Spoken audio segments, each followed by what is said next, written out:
Hello my quilting friends! My name is Leah Day. So in this video I want to teach you how to do hand piecing, and we're going to make this beautiful 4-patch together. So this is the 4-patch block we'll be making together, and this is one of the simplest quilt blocks you can create. As you can see, it's created with just 4 pieces of fabric, and I cut all of these squares at 5 inches square. So you'll need 2 purple and 2 green squares cut exactly 5 inches.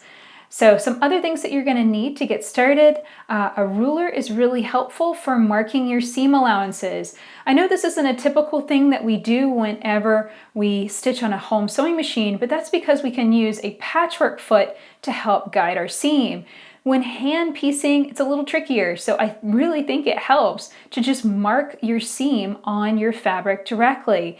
And I'll be honest, if I'm on the road and I've forgotten my fabric marking pencils, sometimes I'll just grab a regular marking pen. And that's what I did in this case. And that's okay. If these marks are permanent and stay in your fabric, that's not the end of the world. It's, as you can see, on the back side, tucked up in that seam, so it's not a big deal. So I've got my ruler, my marking pens, just in case I want to mark that seam allowance. I have some thread in a color that matches one of those fabrics in the block. I have a thumb thimble. This is my preference, and that took me several years to realize that that's really where I wanted the thimble to go. I really like to press against my thumb. Play around with lots of different thimbles, a lot of different sizes on different fingers too, to find what works best for you. It's going to take you a while, probably I'd say about 500 stitches in order to know where you want your thimble to go. You're going to need 1 pen in order to hold the pieces together, and then 1 needle. And I like to use number 9 sharps. It's a nice size needle. It's not too lightweight. It's not going to be too flexy, and it has a nice small eye, so that way it's going to be easy to go through the fabrics. Okay, so that's what we're going to need to get started. Let me slide all of this to one side, and I'll show you how we're going to prep up our fabrics. I'm going to take the purple fabrics because they seem just to be a little bit darker than the green. I'm going to grab my ruler, and I think this blue marking pen is going to show up the best. So I'm just lining up the 1/4 inch line along the edge of that fabric, and I'm going to mark that seam allowance. And I only need to do this on 1 color set. I don't need to do it on both sets because I'm only going to have one side of the fabric facing me. So this looks good. Just mark right down the line. And again, if you can't see that, if that's not dark enough for you, or you just simply don't have a fabric marking pencil, please also know that I think it's okay to just grab a regular marking pen for drawing on paper and mark that darker, so that way you can really see what you're doing. I honestly think that it's better to be able to see that line and know that you're stitching straight rather than worrying about it washing out perfectly in the end. Okay, so there we go. Now what we're going to do is make our stacks. Place the green fabrics right side up and the purple side right side down. So whenever we're talking about sides, just always keep this in mind. You've got a right side of your fabric that looks nice and pretty and printed. You've got a wrong side of your fabric that, kind of looks like the wrong side. It is white, it doesn't have any printing. There are some fabrics that don't have a right or wrong side, in which case you don't have to worry about it at all.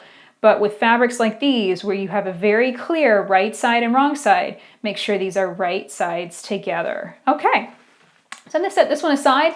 One other thing, you do want to make sure that both of these are stacked identically. If you don't have them stacked identically, you can run into problems with this block. So make sure green on the bottom, purple on top. Alrighty, so now I'm going to take this, and I'm just going to take a second to make sure that my squares are 100% lined up, stacked on top of one another, and the edges are lined up just right too. So this looks good. I've got the pieces lined up nicely, and I am left-handed, so I'm going to be stitching from the left to the right. I'll start over here and work my way to this way. Now I am going to attempt right-handed sewing too, so just stay tuned. That will be in this video as well. But now let's start talking about our thread. The biggest key to hand stitching, I feel, is to not pull out too much thread. So here I'm stretching that out, and just going from the tips of my fingers to my elbow, I think that's a perfect amount of thread to get started, especially on blocks this size. So I'm working with that number 9 sharp needle. I'm going to thread the eye of that needle. And if you need help threading needles, there are all kinds of different gadgets out there that will help you getting the thread through the eye. But personally, I've always found the, lick the end of the thread and poke it through method to work pretty good. Okay, now the knot on the end is one of those things that can confuse people, and I want to go over this and go pretty slow so that way you can see what I'm doing. So I hold the 2 thread tails in one hand and the end of the thread leading to the needle in the other. I make a loop, just kind of allow the thread to twist, and then take the thread tails and pass them through that loop. And that's going to create kind of a pencil-shaped knot. That is an overhand knot. And I want to tighten that down so it's about 1/4 inch from my thread tails. Now, one poked out through the loop, so just poke it back in. And I'm going to tighten this down to about 1/4 inch. Well, that ended up about 1/2 inch from the end of the thread tails. Now, because I've been playing with this a little bit, I know that's actually not a big enough knot. I need to double it. So I'm going to do the same thing again. I'm going to take the thread and make a loop, pass those thread tails through the loop, tighten it down, and that's going to double that knot. Now, there are more complicated ways of doing that to create a doubled knot like that, but I'll be honest, that is the way that works best for me. So that's the way I'm going to teach it. Okay, now let's talk about hand stitching. I've got my fabrics here and I'm ready to get started. I've put my thumb thimble on my thumb, and I'm actually not going to start right smack on the end. That's just a little bit of a tricky spot to get started. Instead, I'm going to come in maybe about 1/4 inch and insert the needle through both pieces of fabric. And here's an important point. You want to insert the needle going straight through. Try not to insert it at a strange angle. Otherwise, you might find that the fabrics slide away from one another and are no longer lined up along these edges real nicely. Okay. So now I'm going to come back through, and I'm actually going to be working backwards. I'm going to be working towards the left.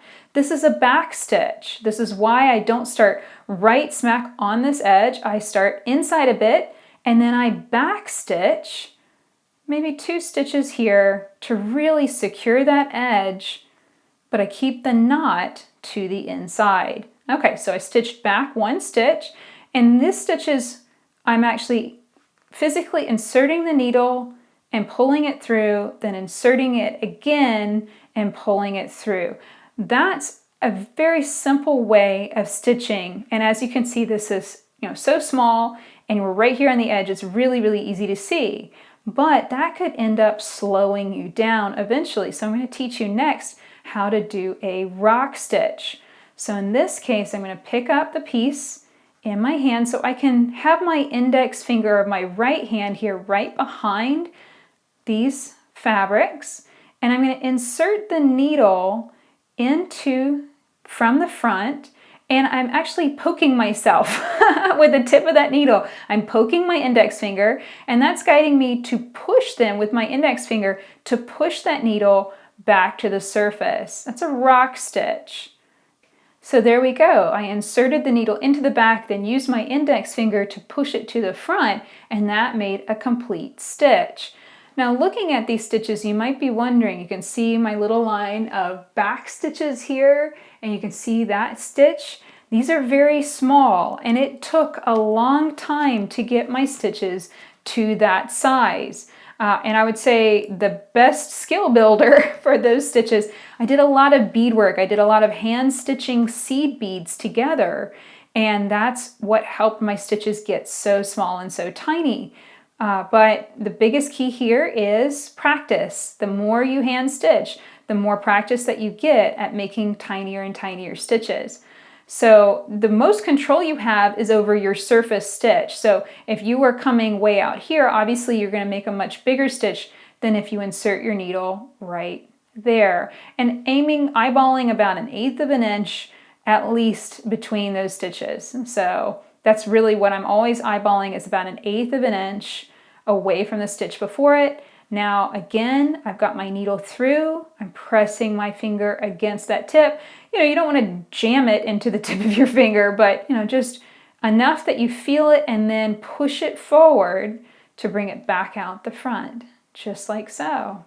Now, of course, you can continue to stitch where you insert the needle, pull it through, insert the needle, and pull it through.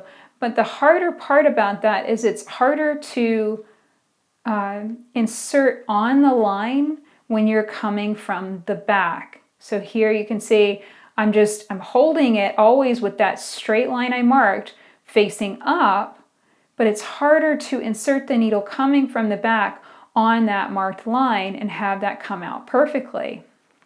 So that's why I think the rock stitching really helps to speed things up. So again, insert the needle, feel it with my index finger, push, and slide it through.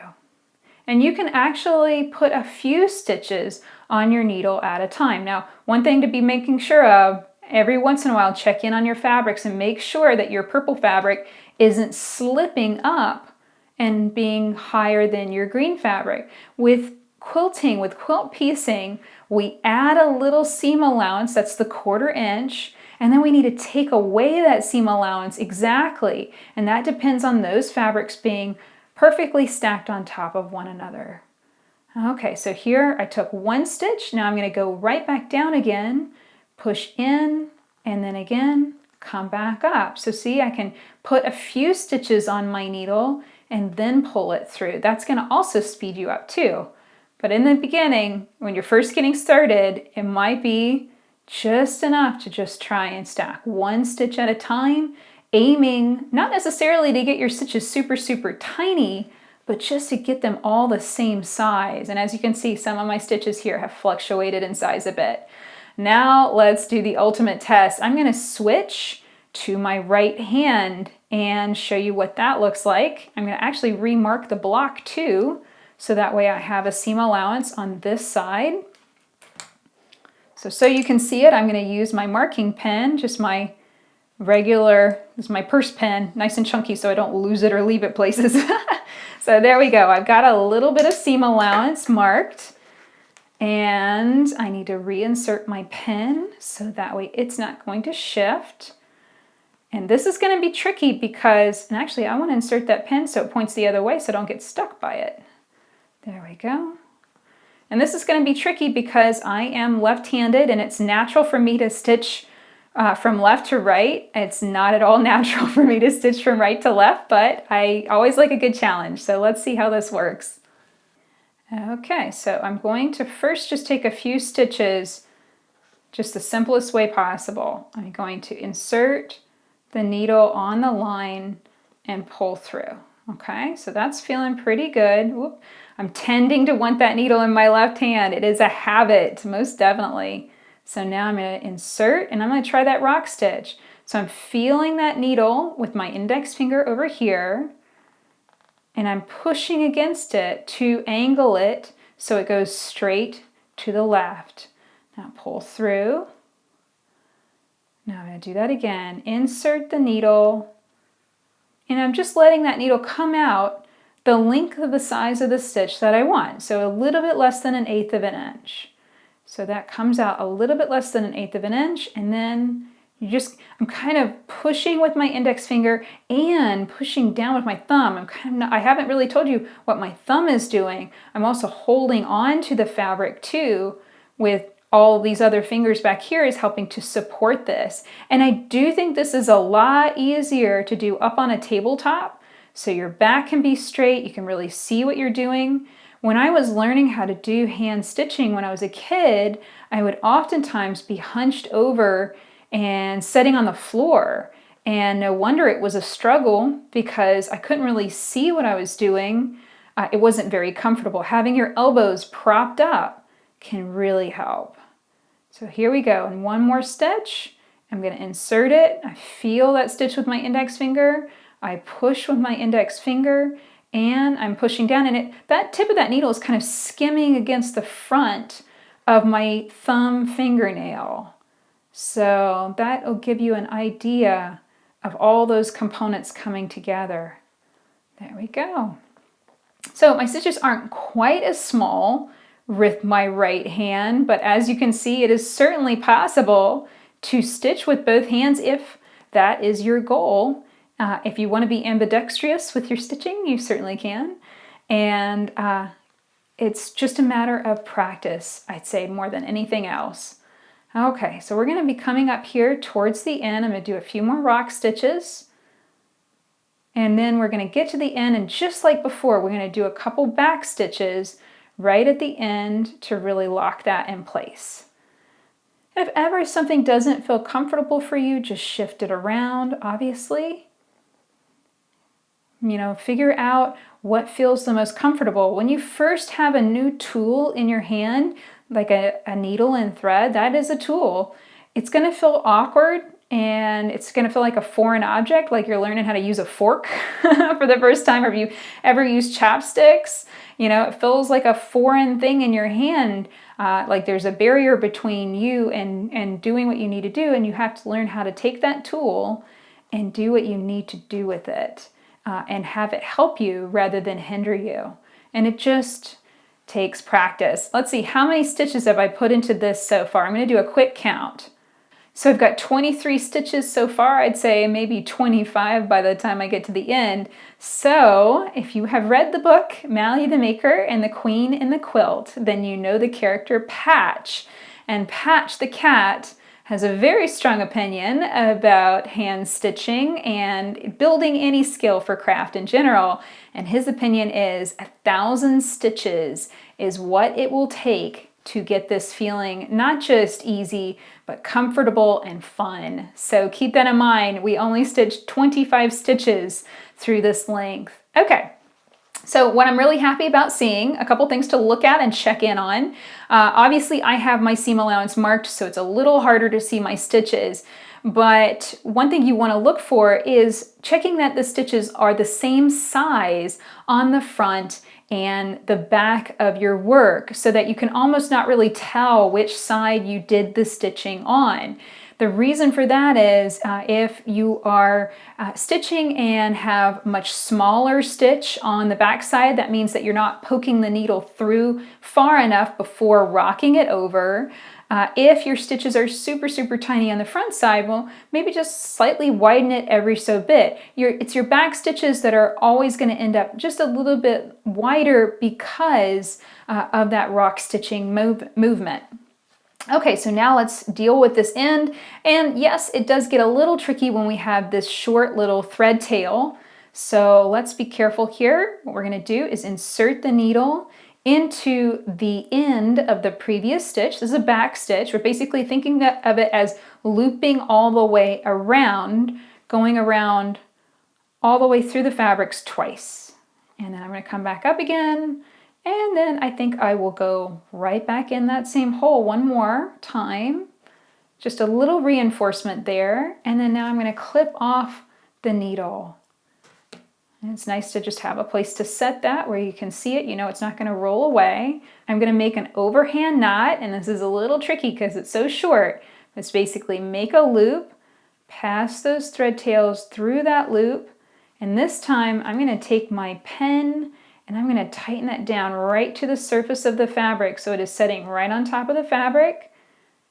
And then I'm going to double it. I'm going to, again, tie that into an overhead knot. Make a loop. Oop.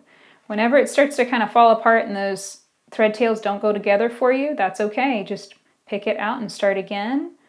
Make a loop. Pass the thread tails through that loop.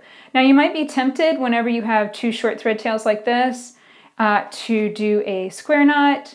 Not super secure. I would not really recommend a square knot. I would recommend trying your best to do an overhand knot. But then again, when it comes down to it, when you have such tiny short thread tails, sometimes you just got to do what you got to do, and any sort of knot is better than nothing. And certainly doing that extra back stitch, this is super secure. Nothing's going to happen to that seam, and it's looking good. So there we go. That is our first stitch seam for our 4-patch block. Now you might be wondering, there is what it looks like on the front.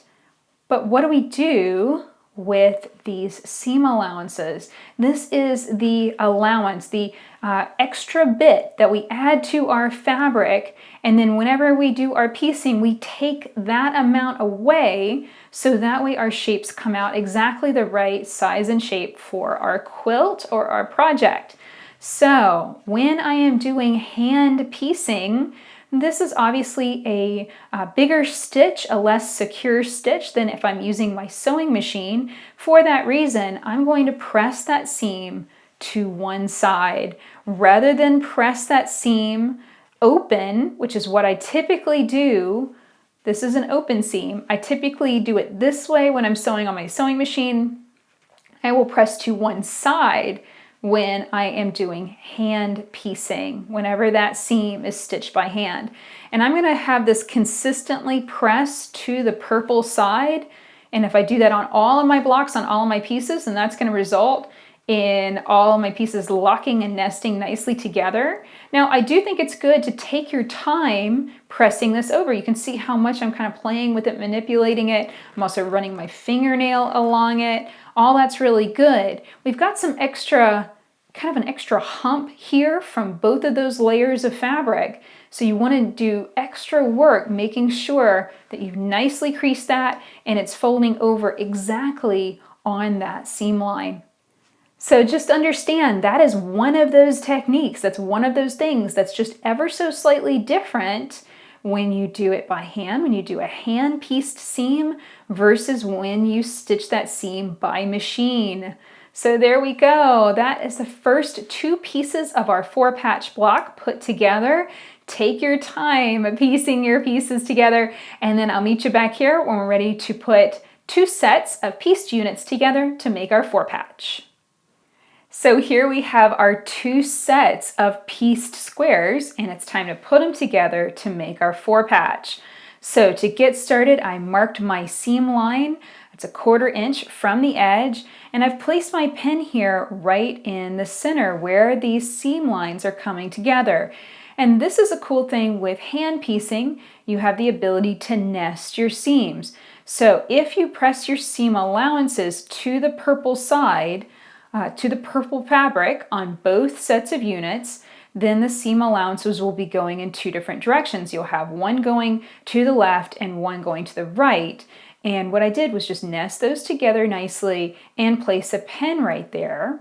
I also got started with a nice long piece of thread that is several inches longer than the block itself. And that's just so I don't have to stop and knot it off and get started again right in the middle. Okay, so here we go. We are coming up on that seam line. And this is really working exactly the same way it did whenever we were piecing the single squares together, just the green square to the purple square.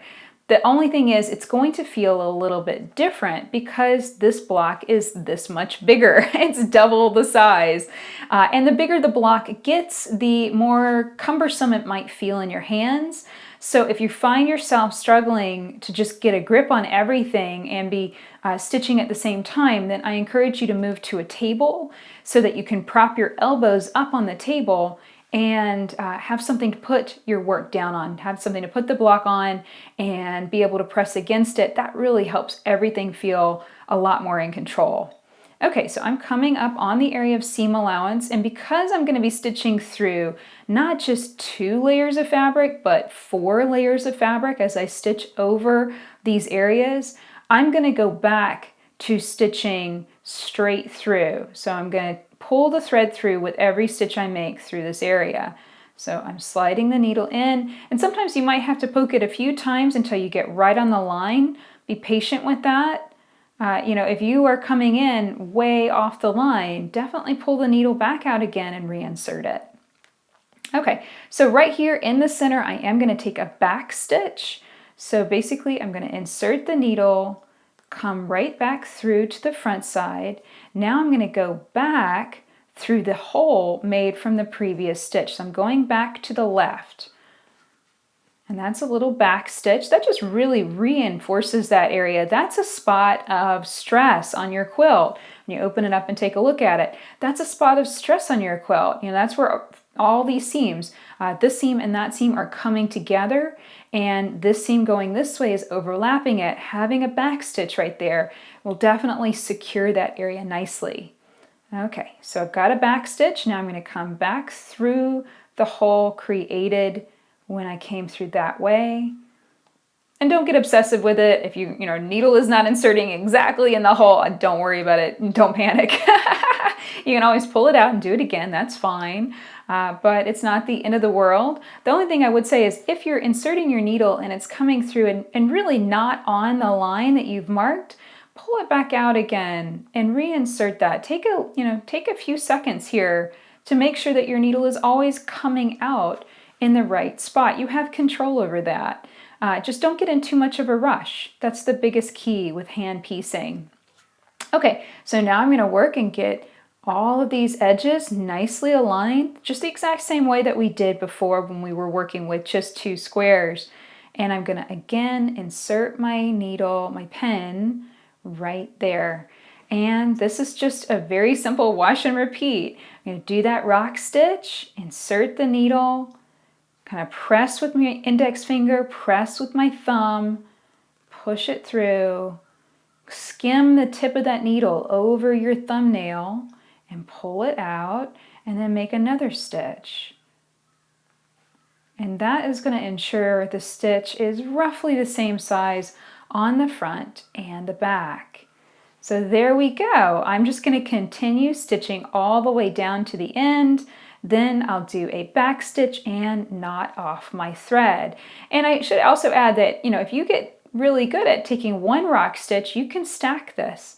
So here you can see I'm going to press back into the fabrics. I'm going to push with my index finger and come back to the surface. There's 2 stitches stacked up on my needle. And that saves you just a little bit of time, because the time-consuming part, I know it sounds silly, the time-consuming part is pulling your needle through, especially when your thread gets really long. So there we go. This is what your 4-patch block will look like when it's complete. I'll flip it over so you can check out the seams. And with this seam down the center, I would just simply finger press that over. Now, if you are on a pressing board, if you have a pressing board and an iron nearby, certainly give that a press with an iron. That's really good. It'll definitely flatten it out. But if you are doing this and just kind of carrying your stitching with you, then you can just use your fingernail. Set the block on a tabletop and just run your fingernail down those seams. That will flatten them out just fine. And there is your beautiful 4-patch block, all done and ready to go. So that's it for this quilting tutorial, and that's it for our 4-patch quilt block. I hope you enjoyed learning how to piece this beautiful block with me today, and you learned a lot about hand piecing.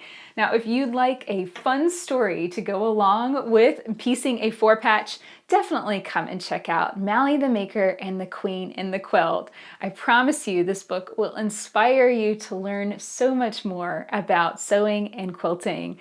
Come and find the book at mallythemaker.com or anywhere you love to buy books. Until next time, let's go quilt!